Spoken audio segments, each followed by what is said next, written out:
Hi everyone, this is Noor and welcome back to my channel. I'm having a hard time talking because of what I have around my mouth, but this is my second Halloween tutorial and this one is the smiley face, and I decided to make it a little bit more gory with some fake blood.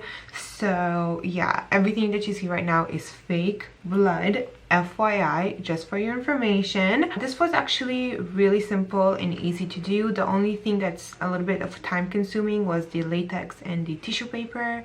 I'm just kind of like maneuvering it around, but if you have a hair blower, it will speed the process with drying the latex a little bit faster that you're going to see me do in this video. But other than that, this is the look. I hope you guys enjoy it. Grab a shirt like this, like a fancy shirt that you don't want. If you want to put blood on it, I think it will add a super cool finish to this look. Make sure that it's a shirt that you don't need. I actually stole this from my husband. If you guys haven't watched my first Halloween tutorial, make sure that you click here. The link will be somewhere on the screen so you guys could see it.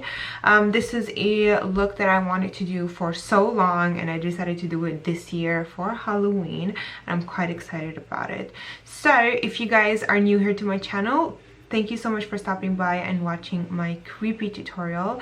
And if you haven't already, please hit the subscribe button and the notification button to get notified every time I upload a new video. Now, if you guys want to learn how I created this smiley creepy face, please keep on watching.